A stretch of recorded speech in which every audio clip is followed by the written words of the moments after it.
17 years ago, 60 Minutes first examined the so-called French paradox, which suggested that the French, despite a high-fat diet and high consumption of wine, had a remarkably low incidence of heart disease compared with Americans.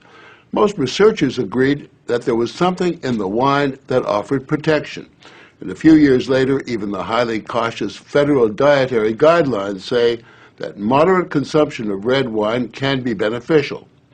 Now, scientists across the country have identified a substance in red wine called resveratrol that they believe might do more than just protect the heart, but could, in very high concentrations, significantly extend life by preventing a number of age-related illnesses.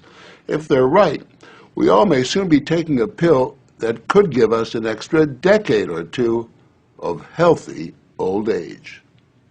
If the promise holds true, I think this has the chance to change healthcare.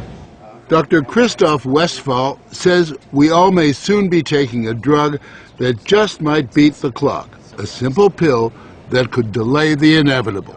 Our goal is to prevent and forestall many of the diseases that strike us as we reach 50, 60, and 70, all with one pill. What you're suggesting is that it's some kind of rejuvenation drug that turns a 70-year-old into a 35-year-old. That might be pretty hard to do, but I think if we're on a train heading one direction, we can slow down that train. I think we can slow down these genes that control the aging process.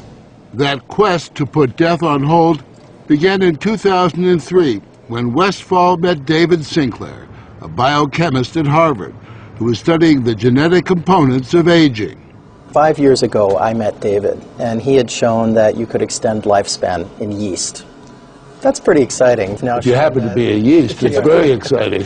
Yeasts are one thing, human beings are more complicated. So Sinclair focused on a gene present in almost all life forms, the sirtuin gene. It's normally inactive, but when it is active, Sinclair believes it triggers a survival mechanism that extends life. Convinced that something in nature could activate that gene, Sinclair randomly tested thousands of compounds. And bingo, he got a hit, resveratrol. When I Googled this resveratrol, I was shocked to find that red wine was the top hit. Red wine is brimming with resveratrol. It's found in high concentration in the skin of the grape and seems to play a role in protecting it from invading bacteria and fungi. Were you aware of the research into red wine that it offered certain health benefits? Oh, sure. I mean, that's why I almost fell off my chair when the link was made, and I thought that this was a potential explanation for the benefits of red wine. Convinced they were on the verge of a major scientific breakthrough, Sinclair and Westphal launched Certris, a Cambridge, Massachusetts research company. They, along with a handful of other cutting-edge biotech companies, are developing resveratrol-based drugs that they believe zero in on the longevity gene. The important news here is not that we found something in red wine. The important thing is that we passed a milestone where we can now make drugs based on this knowledge and potentially slow down aging itself. Everyone from plastic surgeons to your friendly snake oil salesman have been promising a ticket to eternal youth for some time. So the prospect of a prescription pill based on red wine that could trigger a longevity gene sounds too good to be true. And yet, scientists have actually known for years of one surefire way of doing that. Stay hungry. We have a pill that can mimic many of the effects of calorie restriction or exercise. So one could be very healthy and obese at the same time. Our goal is healthy individuals, ideally via lifestyle, and if that doesn't work, we believe that we'll have a pill that can mimic that. A pill that in effect diets for you.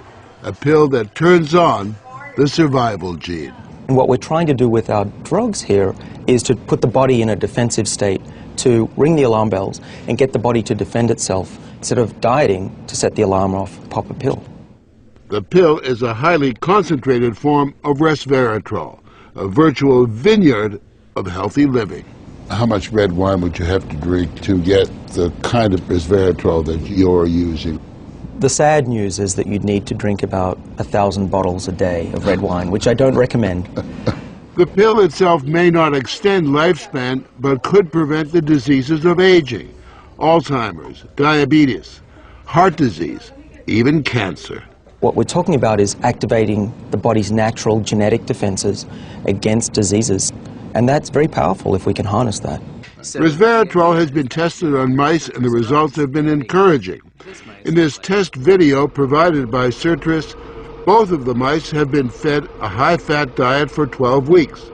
But when placed on a treadmill, the mouse on the right ran twice as far. He was taking high concentrations of resveratrol. You have fat mice and you have fat mice with resveratrol, and the ones that are on resveratrol, they can run twice as far and they live longer, about 20% longer. Other studies showed that among mice fed a high-fat diet, those given resveratrol didn't gain as much weight as those not given the drug.